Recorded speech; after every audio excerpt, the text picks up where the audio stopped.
கிறிஸ்துவுக்குள் அன்பான தேவ பிள்ளைகளே, 2025ஆம் ஆண்டை காண செய்த தேவன் இந்த 2025ஆம் ஆண்டை முடிக்கிறவரை தேவன் நம்மை நடத்தி வந்திருக்கிறார். ஹல்லேலூயா.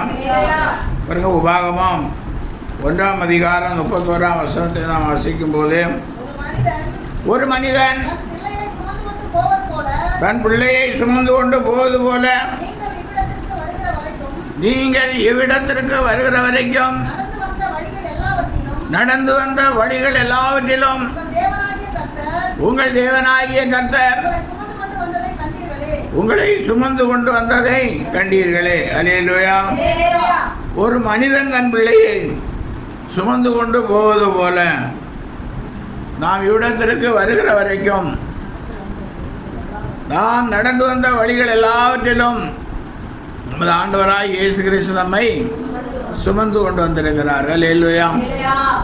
எத்தனையோ கஷ்டங்கள், எத்தனையோ பாடுகள், வியாதிகள், பலவீனங்கள், பண கஷ்டங்கள், சோர்வு, எல்லா நேரத்திலும் இயேசு நம்மை சுமந்து வந்திருக்கிறார். அல்லேலூயா. பாருங்க, இஸ்ரவேல் ஜனங்களை நெகேமியா 9ஆம் அதிகாரம் 19ஆம் வசனத்தை நாம் வாசிக்கும் போது, நீர் உமது மிகுந்த மன உருக்கத்தின்படியே அவர்களை வனாந்திரத்திலே கைவிடவில்லை, அவர்களை வழிநடத்த பகலிலே மேகஸ்தம்பமும் அவர்களுக்கு வெளிச்சத்தையும் அவர்கள் நடக்க வேண்டிய வழியையும் காட்ட இரவிலே அக்கினி ஸ்தம்பமும் அவர்களை விட்டு விலகவில்லை, அவர்களுக்கு அறிவை உணர்த்த நல்ல ஆவியை கட்டளையிட்டீர், அவர்களுக்கு அவர்கள் வாய்க்கும் போது மன்னாவை அருளி அவர்கள் தாகத்துக்கு தண்ணீரை கொடுத்தீர். இப்படி 40 வருஷமாக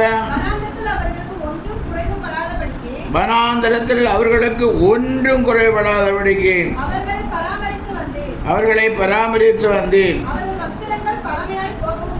அவர்கள் வஸ்திரங்கள் பழையதாய் போகவும் இல்லை, அவர்கள் பாதங்கள் வீங்கவும் இல்லை. அல்லேலூயா. ஒரு மனுஷன் தன் பிள்ளையை சுமப்பது போல இஸ்ரவேல் ஜனங்களை ஆண்டவர் என்ன செஞ்சிருக்கிறார்? சுமந்து வந்திருக்கிறார். அல்லேலூயா. அப்படி சுமந்து வருகிற போது பகலிலே அவர்களை மேக ஸ்தம்பத்தினால் பாதுகாத்தார். அல்லேலூயா. ஏன்னா வனாந்திரமான இடம், எங்கே பார்த்தாலும் அங்கே மணலும் ரொம்ப உஷ்ணமும் தான் இருக்கும். அல்லேலூயா. அதனால் அவர்களை பாதுகாக்க மேக ஸ்தம்பம், மேகம். அல்லேலூயா. கீதா சிஸ்டர் கூட சாட்சியில் சொன்னாங்க, நடந்து வந்து கொண்டு போயிட்டு இருந்தேன், வெயில் ரொம்ப, என்னால் நடக்க முடியலையே ஆண்டவரேன்னு உட்காந்துட்டாங்களாம். திடீரென்னு பார்த்தா ஒரு நிழல் வந்துச்சு. அல்லேலூயா. அவங்க வீட்டுக்கு போகிறது வரைக்கும் அந்த நிழல் அவர்களை என்ன செஞ்சது? பாதுகாத்ததாக சொன்னார்கள். அப்போது அன்று மாத்திரமல்ல, இன்று நம்முடைய ஆண்டவர் நமக்கு நிழலாக இருக்கிறார். அல்லேலூயா. அப்புறம் இரவிலே பார்க்கும்போது எங்கும் வெளிச்சம் இருக்கார். ரொம்ப அந்த மணலுக்கு அடியில் இருந்து அந்த பூச்சிகளெல்லாம் வெளியே வரும். வெளியே வந்தால் என்ன செய்யும்? அது கடிச்சிடும். அல்லேலூயா. அதனால் பகல் முழுக்க மேகஸ்தம்பத்தை கட்டளையிட்ட தேவன் இரவு முழுவதும் பார்த்தீங்கன்னா அக்னி ஸ்தம்பத்தை கட்டளையிட்டார். அல்லேலூயா. நான் ஊழிய தொடக்கத்தில் ஒரு தடவை செஞ்சி பகுதிக்கு கிராம ஊழியமாக போயிருந்தோம். அப்போ அந்த பாஸ்டர் என்ன பண்ணிட்டாரு, நம்ம போய் அந்த மலை ஏரியா சைடு ஒரு பக்கம் நம்ம போய் உட்காந்துருந்து எல்லோரும் என்ன செய்யணும், நைட் ப்ரேயர் மாதிரி ஜெபம் பண்ணணும் அப்படின்னு சொல்லி எங்களை கூட்டிகிட்டு போனார். அப்போ போகும்போதே அந்த வெட்டுக்கிளி, வண்டு இதெல்லாம் வந்து நம்ம மேலே என்ன செய்யுது, விழுது. நமக்கு ஒரு புதிய அனுபவமாக இருந்தது. அவர் 2-3 பந்தங்களை எல்லாம் கொண்டு வந்தார். நாங்கள் உட்கார்ந்த இடத்த சுற்றி சுற்றி ஒரு ஆளை வச்சு நடக்க வச்சார். ஹல்லேலூயா. அப்போ அது எனக்கு ஞாபகம் வருது. ஏன்னா அந்த வெளிச்சம் இல்லைன்னு என்ன அந்த இடத்துல இருக்கிற விஷ ஜந்துக்கள் எல்லாம் என்ன செய்கிறோம், வெளியே வந்து நம்ம கடிச்சிடும். ஹல்லேலூயா. அதனால் தேவன் இஸ்ரவேல் ஜனங்களை வழிநடத்த இரவிலே அக்கினி ஸ்தம்பத்துக்கு கட்டளையிட்டார். அப்போ அவர்களுக்கு தாகவிடாய் இருந்ததில்லை, ஆகார குறைவு இருந்ததில்லை, அவருடைய வஸ்திரங்கள் எப்படி பழையதாய் போகலை. அவங்க எகிப்திலிருந்து புறப்பட்டு வரும்போது எத்தனை வஸ்திரம் கொண்டு வந்தாங்கன்னு தெரியல, கொஞ்சம் தான் கொண்டு வந்திருப்பாங்க. ஏன்னா அவங்க எகிப்தில் அடிமைகளாய் தான் இருந்தார்கள். ஹல்லேலூயா. அதனால் அவர்களுடைய இருந்த வஸ்திரங்களை பழையதாகாமல் தேவன் என்ன செய்தார், பார்த்து கொண்டார். அது மாத்திரமல்ல, அவர்களுக்கு மன்னாவை புசிக்க கொடுத்தார், நல்ல தாகத்துக்கு தண்ணீரை கொடுத்தார். அவர்களுக்கு இப்படியாக தேவன் என்ன பண்ணினார், கால்கள் வீங்கி போகாதபடிக்கு. அங்கே அவர்கள் எப்படி வர்றாங்க, 40 வருட காலம் நடந்தார்கள் என்று வேதம் சொல்லுகிறது. ஹல்லேலூயா. 40 வருட காலத்திலையும் ஒருத்தர் கூட எனக்கு கால்கள் வீங்கி போச்சுதுன்னு சொல்லவே இல்லை. ஹல்லேலூயா. நம்ம ஒரு நாள் நடந்தாலே அதுக்கப்புறம் நம்மளால் நடக்க முடியாது. ஒரு நாள் எவ்வளோ தூரம் நடப்போம், ஒரு 4 கிலோமீட்டர் நடந்தாலே நமக்கு பாதம் வீங்கிடும், இல்லை ஏதாவது நடந்துடும். ஹல்லேலூயா. அதனால தான் ஆட்டோவை தேடிட்டு இருக்கிறோம், பஸ்ஸை எல்லாம் தேடிட்டு இருக்கிறோம், இல்லைன்னா 2 வீலர்லாம் போகிறோம். அப்படி போய் பழக்கப்பட்டதுனால நமக்கு பிரச்சனைகள் வரும், ஆனால் நம்ம நடக்கிறதே இல்லை. ஹல்லேலூயா. இப்படியாக ஆண்டவர் நம்முடைய ஜனங்களை பாதுகாக்கும்படியாக எவ்வளவோ காரியங்களை செய்திருக்கிறார். பாருங்க, ஏசாயா தீர்க்கதரிசியின் புஸ்தகம் 48ஆம் அதிகாரம் 21ஆம் வசனத்திலே அவர் அவர்களை வனாந்தரத்தில் நடத்தும் போது தாகவிடாய் இருந்ததில்லை, கண்மலையிலிருந்து தண்ணீரை அவர்களுக்கு சுரக்க செய்தார், கண்மலையை பிளந்தார், தண்ணீர் ஓடி வந்தது. ஹல்லேலூயா.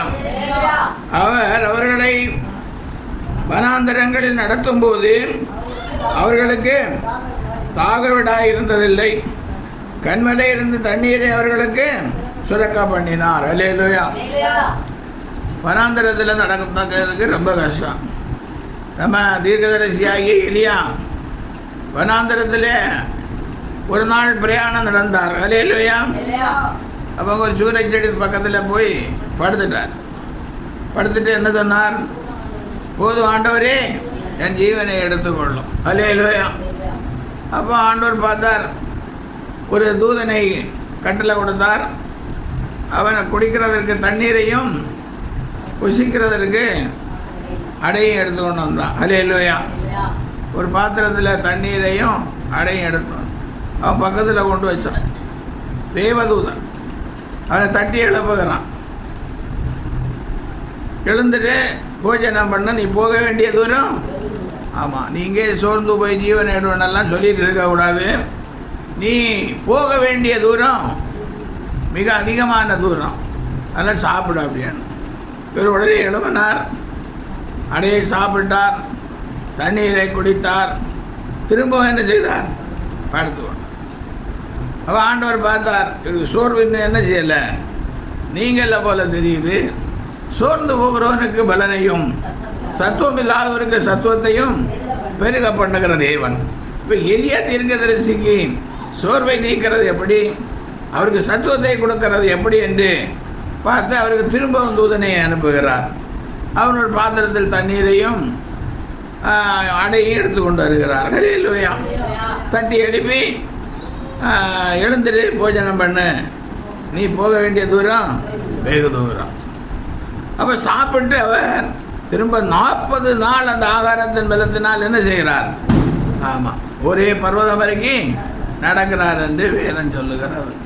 கிறிஸ்துவில் அன்பானவர்களே, இதே மாதிரி நம்முடைய வாழ்க்கையிலும் எத்தனையோ தரம் நாம் சோர்ந்து போயிருக்கிறோம். ஹல்லேலூயா. ஆனால் நம்மை சுமந்து வந்த ஆண்டவராகிய இயேசு கிறிஸ்து நம்மை சோர்வை நீங்க செய்திருக்கிறார். ஹல்லேலூயா.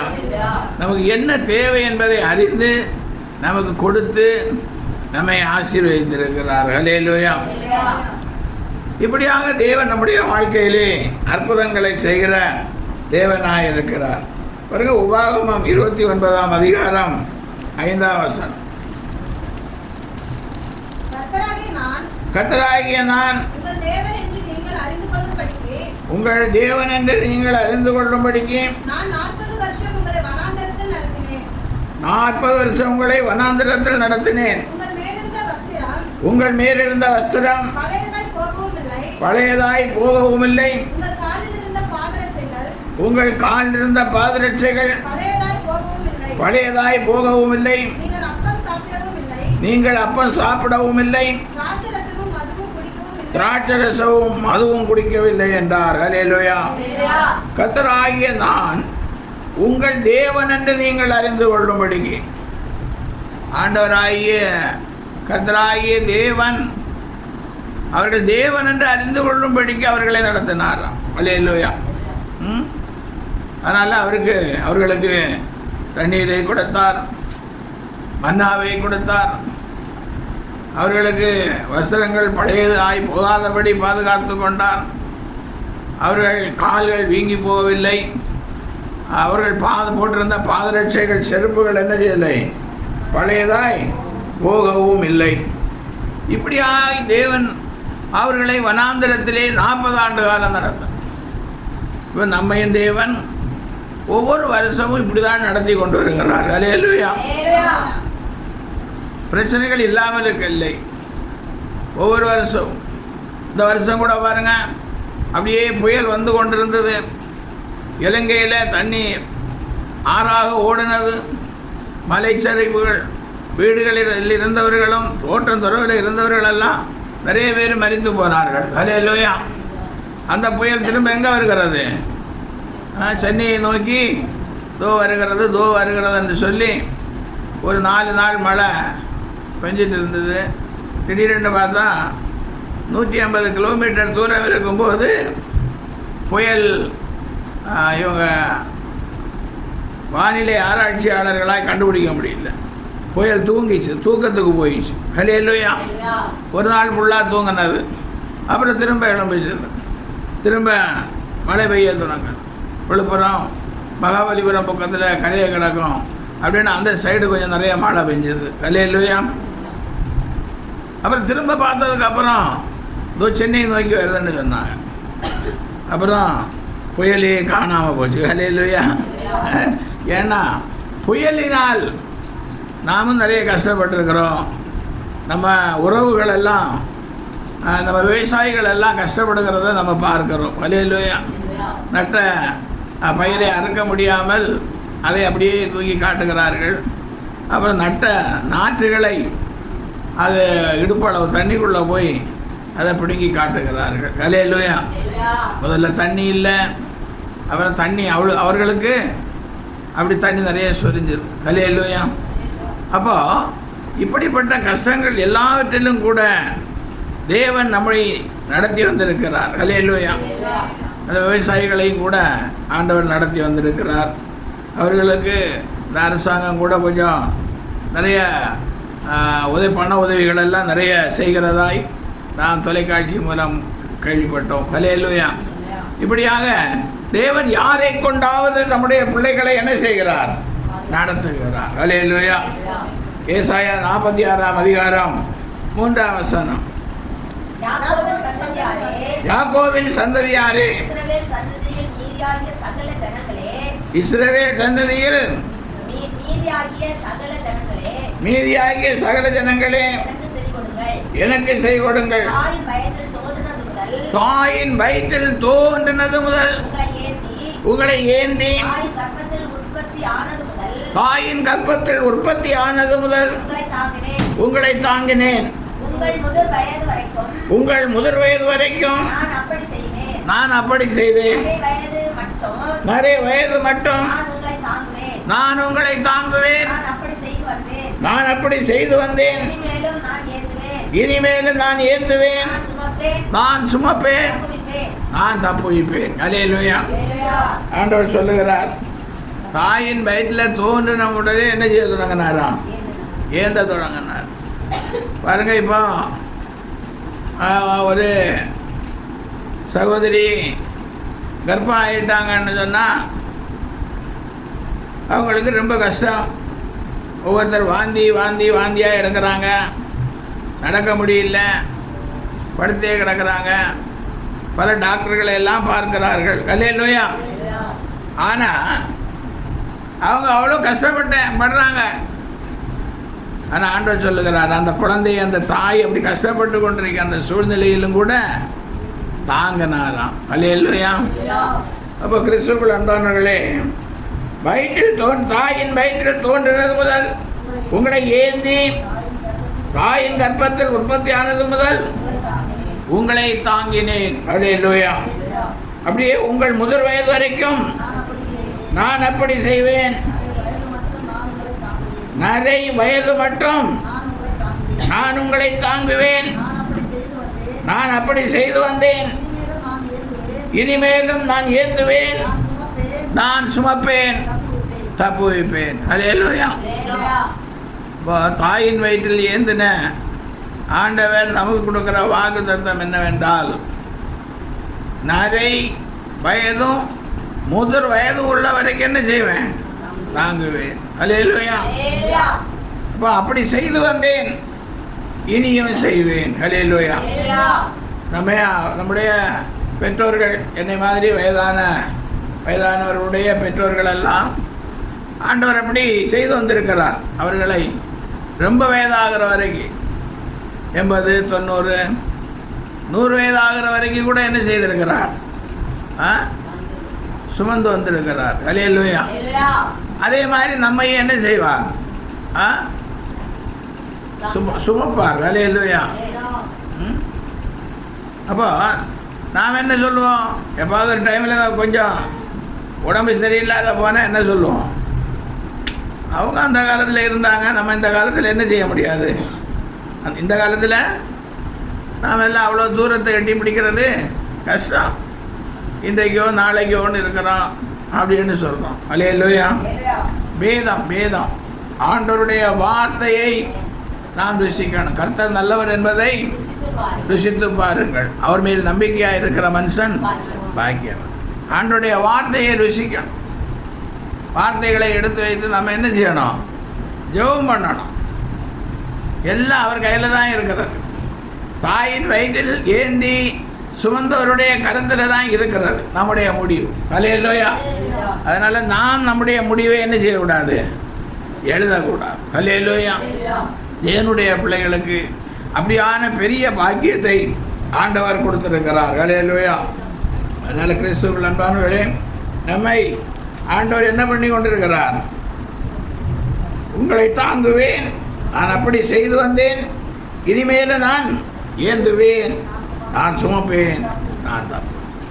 அவர் சுமப்பார், இன்னும் நம்மளை சுமப்பார். அவர் சுமந்து கொண்டிருக்கிறார். ஒரு மனுஷன் தன் பிள்ளையை சுமப்பது போல ஆண்டவர் நம்மை சுமந்து கொண்டிருக்கிறார். சில நேரங்களில் பாருங்கள், ஒரு ஜலதோஷம் இல்லை ஒரு ஜுரம் அப்படி வந்தால் கூட ஐயோ நமக்கு ரொம்ப கஷ்டமாக இருக்கும். இவ்வளோ கஷ்டப்படுறத விட ஆண்டவர் நம்ம எடுத்துக்கொண்டால் நல்லா இருக்கும்னு சொல்லி எலியா மாதிரி என்ன செய்வோம்? ஜெபம் பண்ண போகிறோம். அப்படி இல்லை, நம்ம அப்படி ஜெபம் பண்ணுறதுக்கு இல்லை, ஆண்டவர் நம்மை சுமந்து வந்திருக்கிறது. அல்லேலூயா. நான் நம்பிக்கையோடு இருக்க வேண்டும். நான் எப்படி இருக்கணும்? வார்த்தையின் மேல் நம்பிக்கை உள்ளவர்களாக இருக்க வேண்டும். வார்த்தையை விசுவாசிக்க வேண்டும். அல்லேலூயா. அப்போ இந்த வருடம் விசுவாசித்தீங்களோ விசுவாசிக்கலையோ, ஒவ்வொரு வருடமும் தொடங்குகிறது, ஒவ்வொரு வருடம் என்ன செய்கிறது? முடிகிறது. அல்லேலூயா. அப்போ இந்த 2025ஆம் ஆண்டை நாம் என்ன செய்தோம்? தொடங்கணும். அதை முடிக்க ஆண்டவர் உதவி செய்திருக்கிறார். அல்லேலூயா. அதனால் தேவனுடைய பிள்ளைகளே, நாம் ஆண்டவரை விசுவாசிக்கணும். ஆண்டுடைய வல்லமையை விசுவாசிக்கணும். ஆண்டுடைய வார்த்தையின் வல்லமையை விசுவாசிக்க வேண்டும். அல்லேலூயா. பாருங்கள், சங்கீதம் 92ஆம் சங்கீதம் 14ஆம் வசனம் வாசிங்க. கர்த்தர் உத்தமர் என்றும் என் கண்மலையாகிய அவரிடத்தில் அநீதி இல்லை என்றும் விளங்க பண்ணும்படி அவர்கள் முதிர் வயதிலும் கனிதந்து புஷ்டியும் பசுமையுமாயிருப்பார்கள். அல்லேலூயா. கர்த்தர் உத்தமர் என்றும் கண்மலையாகிய அவரிடத்தில் அநீதி இல்லை என்றும் விளங்க பண்ணும்படிக்கு அவர்கள் முதிர் வயதிலும் கனிதந்து புஷ்டியும் பசுமையுமாயிருப்பார்கள். அல்லேலூயா. கர்த்தர் யாரு? உத்தமர். அவரிடத்தில் என்ன இல்லை? அநீதி இல்லை. அப்போ அநீதி இல்லாத தேவன். அவரிடத்தில் அநீதி இல்லை என்று விளங்க பண்ணும்படிக்கு, ஆமாம், நாம் எல்லாரும் முதிர் வயது வரைக்கும் இருந்து புஷ்டியும் பசுமையுமாக இருக்கும்படி செய்வார். அல்லேலூயா. கிறிஸ்துவுக்குள் அன்பானவர்களே, வார்த்தை வானம் பூமி ஒளிந்தாலும் வார்த்தையில் ஒரு அவயவம் கூட என்ன செய்யாது? ஒளிந்து போகிறார். அதனால் உத்தமராகிய கர்த்தர் சொல்லுகிறார், அநீதி இல்லாதவராகிய கர்த்தர் சொல்லுகிறார், உன்னை தாயின் வைத்து ஏந்தினேன், தாங்கினேன், முதிர் வயதரைக்கு அப்படி செய்து வந்தேன், இனியும் செய்வேன். அல்லேலூயா. நரை மயிரும் முதிர் வயதும் உள்ளவரைக்கு அப்படி செய்வேன் என்று ஆண்டவர் சொல்லுகிறார். அல்லேலூயா. ஆகவே நாம் ஒரு சின்ன சின்ன காரியத்துக்கெல்லாம் கூட நாம் சோர்ந்து போகக்கூடாது. நாம் சோர்ந்து போகாமல் கர்த்தருடைய வார்த்தையை விசுவாசிக்க வேண்டும். ஒரு மனுஷன் தன் பிள்ளையை சுமப்பது போல ஆண்டவர் நம்ம என்ன செய்கிறார்? நம்ம கஷ்டப்படுகிறோம்னு நினைக்கிறோம். நாம் நம்முடைய பிள்ளைகளை சுமந்து கொண்டு போகிறோம். அந்த பிள்ளைக்கு தெரியாது. அல்லேலூயா. அந்த பிள்ளைக்கு உடம்பு சரியில்லாத இருந்தாலும் சுமக்கிறோம். அந்த பிள்ளை ஒரு வேளை பசியாக இருந்தாலும் அதை சுமக்கிறோம். அதை ஸ்கூலில் கொண்டு முடியாததுக்கு என்ன செய்கிறோம்? சுமக்கிறோம். அல்லேலூயா. அதே மாதிரி குழந்தையை சுமப்பது போல, ஒரு பிள்ளையை நாம் சுமப்பது போல ஆண்டவர் நம்ம என்ன செய்கிறார்? சுமந்து கொண்டிருக்கிறார். அப்போ நமக்கு வருகிற ஒவ்வொரு கஷ்டங்களும் ஆண்டவருக்கு தெரியும், ஏசப்பாவுக்கு தெரியும். அல்லேலூயா. தெரியுமா? தெரியாதா? நமக்கு நம்ம என்ன சூழ்நிலையில் இருக்கிறோம், என்ன போராட்டத்தில் இருக்கிறோம் என்பது ஆண்டவருக்கு தெரியும். அல்லேலூயா. அப்போ நம்மை தாயின் வயிற்றில் ஏந்தின தேவன் நரை மயிரும் முதிர் வயதும் உள்ளவரைக்கு நம்மை நடத்துவார். அல்லேலூயா. நம்ம சுமப்பார். அது வரைக்கும் நம்ம சுமக்கிற தேவனாக இருக்கிறார். இந்த வார்த்தை உத்தமராகிய ஆண்டவர் சொல்லுகிறார், அநீதி இல்லாதவராகிய ஆண்டவர் சொல்லுகிறார். அல்லேலூயா. அதனால் நாங்கள் முதிர் வயதிலும் கனி தந்து புஷ்டியும், அவன் முதிர் வயதானாலும் கூட மற்றவர்களுக்கு பிரயோஜனம் உள்ளவர்களாக இருப்போம். அல்லேலூயா. முதிர் வயதானாலும் மற்றவர்களுக்கு என்ன செய்வோம்?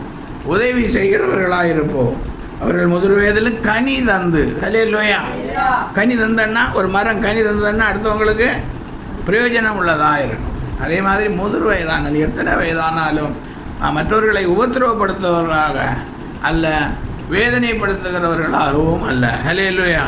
மற்றவர்களுக்கு கனி கொடுக்கிறவர்களாக தேவன் நம்மை வைப்பார். புஷ்டியும் பசுமையுமாக இருப்போம். அல்லேலூயா. கிறிஸ்துவுக்குள் அன்பானவர்களே, இப்படியாய் ஆண்டவர் நமக்கு நிறைய வாக்குத்தத்தங்களை கொடுக்கிறார்.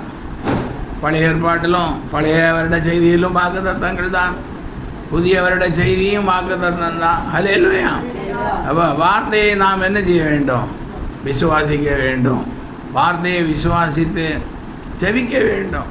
ஜெபிக்கும்போது நிச்சயமாக நம்முடைய வாழ்க்கையிலே ஆசீர்வாதங்கள் வந்து கொண்டே இருக்கும். அல்லேலூயா. அதனால் பாருங்கள், பகல் அப்படியே எப்போவும் பகலாக இருந்ததுன்னா நாம் தூங்குறது எப்போ? அல்லேலூயா. அப்போது ஒரு ராத்திரியும் ஒரு பகலும் வந்தால் தான் ஒரு நாள் வருகிறது. அல்லேலூயா.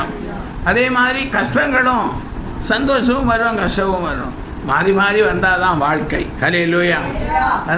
அதனால் அது ஏன் வந்ததுன்னு நாம் சொல்லக்கூடாது. அது காரணம் நாமும் நிறைய காரணவாதிகளாக தான் இருக்கிறோம்.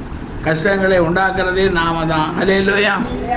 அதனால் ஆண்டவரை ஒன்றும் குறை சொல்ல முடியாது. அவர் சுமக்கிறதே வந்தான். அவர் சுமந்து கொண்டு வருகிறதை அறியாமல் நாம் நம்முடைய மன விருப்பத்தின்படி எவ்வளோ காரியங்களை செய்கிறோம், எவ்வளோ காரியங்களை பேசுகிறோம், எவ்வளோ சண்டைகள் போடுறோம் வீட்டுக்குள்ளேயாவது. அல்லேலூயா.